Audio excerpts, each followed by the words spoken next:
পৃথিবীর সবথেকে ধনী পরিবার কোনটি? বন্ধুরা, পৃথিবীতে এমন কিছু পরিবার রয়েছে যাদের হাতে পুরো দেশ চালানোর ক্ষমতা রয়েছে এবং এই সকল পরিবার যে সিদ্ধান্ত গ্রহণ করবে দেশে তাই চলবে। তো আজকের এই ভিডিওতে আমরা জানবো পৃথিবীর সবথেকে পাওয়ারফুল পরিবার সম্পর্কে। এই রয়্যাল ফ্যামিলি গুলোকে দেখার পর আপনার নিজের চোখে বিশ্বাস হবে না, কারণ এদের কাছে এমন পরিমাণ টাকা রয়েছে যা আপনারা করতে পারবেন না, যে তারা এতগুলো টাকার মালিক। তো যাই হোক, পৃথিবীর সবথেকে ধনী রয়্যাল ফ্যামিলিকে দেখতে হলে ভিডিওটি শেষ পর্যন্ত দেখতে হবে। তো যারা চ্যানেলে নতুন তারা চ্যানেলটি সাবস্ক্রাইব করে বেল আইকনটি ক্লিক করে দিন। তো মূল ভিডিওতে চলে যাচ্ছে। The royal family of Liechtenstein. পৃথিবীর সবথেকে পাওয়ারফুল রয়্যাল ফ্যামিলি লিস্টে এই পাওয়ারফুল ফ্যামিলি। ইউরোপের একটি ছোট দেশের নাম হচ্ছে লিচেনস্টাইন এবং এই রয়্যাল ফ্যামিলি শুরু হয়েছিল প্রিন্স কার্ল ওয়ার্ককে দিয়ে। বর্তমানে এই দেশটি যিনি শাসন করছেন তার নাম হচ্ছে কিং হেনরি অ্যাডাম এবং এই পরিবারে লিচেনস্টাইন দেশটি শাসন করে থাকে। এই রয়্যাল ফ্যামিলি এতটা বিলাসী জীবন যাপন করে যে আপনি ভাবতেই পারবেন না। যদিও এটি একটি ছোট দেশ, কিন্তু এই দেশটি যে পরিবার শাসন করে থাকে সেই পরিবারের কাছে প্রচুর পরিমাণে ধন সম্পদ রয়েছে। এই রয়্যাল পরিবারের কাছে একটি বিশাল প্যালেস রয়েছে, যেটি কোনো ডিজাইনি প্রিন্সেসের বাড়ির মতো মনে হয়। পুরো রয়্যাল পরিবার এই বিশাল প্যালেসে খুব ভালোভাবে জীবনযাপন করে থাকে। দেশটিতে যেহেতু রাজতন্ত্র চলে, তাই এই পরিবার যা বলবে দেশের মানুষকে তাই করতে হবে। বন্ধুরা, এই লিস্টে মুকেশ আম্বানি এবং তার পরিবারও আসতে পারত, কিন্তু যেহেতু তারা রাজকীয় পরিবার না বা কোনো দেশকে শাসনও করে না, তার কারণে এই লিস্টে মুকেশ আম্বানি এবং তার পরিবারকে আনা হয়নি। তবে সম্পদের দিক বিবেচনা করলেও তারাও কিন্তু এই লিস্টে আসতো। The royal family of Morocco. পৃথিবীর সবথেকে পাওয়ারফুল এবং ধনী 10টি পরিবারের লিস্টে 9 নম্বর অবস্থানে রয়েছে মরক্কো রাজ পরিবার। এই রয়্যাল ফ্যামিলির হেড হচ্ছে কিং মোহাম্মদ VI। 1999 সালে যখন তার পিতা মারা যায় তখন থেকে তিনি রয়্যাল ফ্যামিলির হেড হন। তিনি মরক্কো দেশের পাওয়ারে আসার পরে দেশটি অনেক পরিবর্তন করেছেন। পৃথিবীর সবথেকে ধনী রাজাদের মধ্যে তিনি অন্যতম স্থানে রয়েছেন এবং তিনি যে প্যালেসে বসবাস করেন সেটি পৃথিবীর অন্যতম সেরা luxurious palace. The royal family of Dubai. Dubai family সম্পর্কে আর কি বলবো। আপনারা অনেকে মনে করেছেন যে দুবাই ফ্যামিলি হয়তো 1 নম্বর কিংবা 2 নম্বরে থাকবে, কিন্তু বন্ধুরা, দুবাই ফ্যামিলির থেকে অনেক রয়্যাল ফ্যামিলি পৃথিবীতে আছে। দুবাই ফ্যামিলি সম্পর্কে আমরা বেশি জানি কারণ তারা অন্যান্য ফ্যামিলি থেকে অনেক বেশি সোশ্যাল মিডিয়াতে অ্যাক্টিভ। তাছাড়া ইনোটেভিট কাজ করার জন্য মোহাম্মদ বিন রশিদ আল মাকতুমকে পুরো পৃথিবীতে চর্চা করা হয়ে থাকে। তাছাড়া দুবাই রাজপুত এবং দুবাই রাজকন্যার জন্য দুবাই ফ্যামিলি বেশ পরিচিত।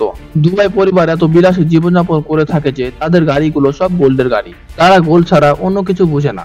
দুবাই সবথেকে বড় প্যালেস এবং সবথেকে বড় বিলাসবহুল জাহাজ শেখ মোহাম্মদ বিন রশিদ ব্যবহার করে থাকেন। তার প্যালেসের দিকে তাকালে বিশাল শব্দটিও তার কাছে ছোট হয়ে যায় এবং বিভিন্ন ওয়েবসাইট বলছে বর্তমান সময়ে দুবাই ফ্যামিলির মোট অর্থ হচ্ছে $300 মিলিয়ন। বর্তমানে পৃথিবীর সবথেকে ধনী ব্যক্তির ইলন মাস্কের সম্পত্তির থেকেও অনেক বেশি। The royal family of Brunei. পৃথিবীর সবথেকে ধনী এবং পাওয়ারফুল 10টি রয়্যাল ফ্যামিলি লিস্টে 7ম অবস্থানে রয়েছে ব্রুনাইয়ের রাজকীয় পরিবার। ব্রুনাই রাজা সম্পর্কে আর কি বলবো। তিনি যে এতটাই বিলাসী মানুষ যে তার কাছে পৃথিবীর সবথেকে বেশি গাড়ি কালেকশন রয়েছে। পৃথিবীর সবথেকে রোলস রয়েলস, ফেরারি, ল্যাম্বরগিনি এবং স্পোর্টস কার রাখার জন্য তিনি গিনেস বুক অফ ওয়ার্ল্ড রেকর্ডে নাম লিখিয়েছেন। শুধুমাত্র তার পরিবারের জন্য তিনি 500টি রোলস রয়েলস ব্যবহার করে থাকেন। ব্রুনাইয়ের রয়্যাল ফ্যামিলির জীবনযাত্রা দেখলে আপনি নিজের চোখকে বিশ্বাস করতে পারবেন না। এই ফ্যামিলির হেডের নাম হচ্ছে সুলতান হাসান আল বলকিয়াহ, যিনি তার বিতর্কিত লাইফ স্টাইলের জন্য পরিচিত হয়ে আছেন। শুধুমাত্র হাসান আল বলকিয়াহর ব্যক্তিগত সম্পত্তির পরিমাণ $30 বিলিয়ন। ব্রুনাই পরিবারের প্রত্যেকটি সদস্য বিলিয়ন বিলিয়ন ডলারের মালিক। হাসান আল বলকিয়াহ এত সোনা পছন্দ করে যে তার কাছে একটি 24 ক্যারেট সোনা দিয়ে তৈরি রোলস রয়েলস রয়েছে। শুধুমাত্র হাসানিয়া বলকিয়াহর কাছে প্রায় 7000 গাড়ির কালেকশন রয়েছে। এছাড়া ব্যক্তিগত প্রাইভেট জেট প্লেন ব্যবহার করে থাকেন। একটি রিপোর্টে বলা হয়েছে তার একটি প্রাইভেট জেট প্লেন রয়েছে যেটি কিনা সম্পূর্ণ সোনা দিয়ে তৈরি করা হয়েছে।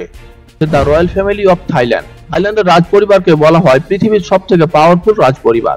তবে ইংল্যান্ডের রাজাকে কারক রাজা বলা হয়, কারণ তিনি হাফ প্যান্ট পরে গার্লফ্রেন্ডের সাথে মার্কেটে মার্কেটে ঘুরে বেড়ান। এছাড়াও থাইল্যান্ডের রাজার এমন শখ রয়েছে যেগুলো দেখলে আপনি হাসতে হাসতে পাগল হয়ে যাবেন। 2016 সালে যখন মা ভাজিরা লংকর্নের পিতা দুনিয়া থেকে বিদায় নেন, তখন থেকে তিনি থাইল্যান্ডের রাজ পরিবারের গদি সামলাচ্ছেন। থাইল্যান্ড পরিবারকে একচ্ছত্র অধিকার দেওয়া হয়েছে। থাইল্যান্ডের রাজ পরিবার যেটাই বলবে দেশের মানুষকে সেটাই মাথা পেতে নিতে হবে।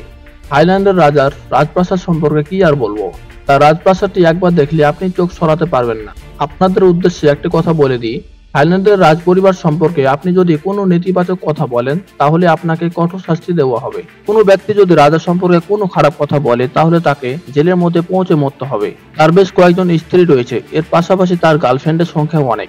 এরপর পৃথিবীর সবথেকে ধনী এবং পাওয়ারফুল রয়্যাল ফ্যামিলির মধ্যে সবার উপরে রয়েছে সৌদি আরবের রাজ পরিবার। আপনি জানলে অবাক হবেন, অনলাইনে দেওয়া তথ্য অনুযায়ী বর্তমান সৌদি আরবের রাজ পরিবারের মোট সম্পত্তির পরিমাণ 1.4 ট্রিলিয়ন ইউএস ডলার। এ প্রথম ট্রিলিয়ন শব্দটি উচ্চারণ করলাম, উচ্চারণ করতে শরীর কাঁপছে। সৌদি রাজ পরিবারের ইনকাম বিলিয়নে হয় না, ট্রিলিয়নে হয়ে থাকে। বর্তমানে সৌদি আরবের রাজ পরিবারের প্রধান হচ্ছেন সালমান বিন আব্দুল আজিজ আল সৌদ। তবে সৌদি পরিবারের সবকিছু সামনে থাকেন মোহাম্মদ বিন সালমান। সৌদি আরবে রাজ পরিবারের যে রাজপ্রাসাদ রয়েছে সেটি পৃথিবীর সব থেকে বিলাসবহুল রাজপ্রাসাদ। পৃথিবীর বিভিন্ন দেশে বিপুল পরিমাণে সম্পত্তি কিনে রেখেছেন সৌদি আরবের পরিবার এবং তারা জানে একসময় তাদের এই তেল ফুরিয়ে যাবে, যার কারণে তারা তাদের অর্থনীতিকে ডাইভার্স করতে যাচ্ছে। সৌদি আরবে রাজ পরিবারের সদস্যদের কোনো ইচ্ছে করতে দেরি হয় এবং সেটি পূরণ হতে দেরি হয় না। কারণ কথায় আছে না ভাই, पैसे होते हैं क्या कुछ नहीं होता। বন্ধুরা দেখতে পেলেন, বর্তমানে এইসব দেশ রয়েছে যাদের যেখানে রাজতন্ত্র চলছে, আর এরা কত বিলাসবহুল জীবনযাপন করে থাকে। তো যাই হোক, এর মধ্যে কোন রাজ পরিবারকে আপনি সমর্থন করে থাকেন সেটি কমেন্ট বক্সে জানাবেন। ভিডিওটি ভালো লাগলে বন্ধুদের সাথে শেয়ার করতে পারেন। ভালো থাকবেন, সুস্থ থাকবেন, নিজের খেয়াল রাখবেন। আল্লাহ হাফেজ।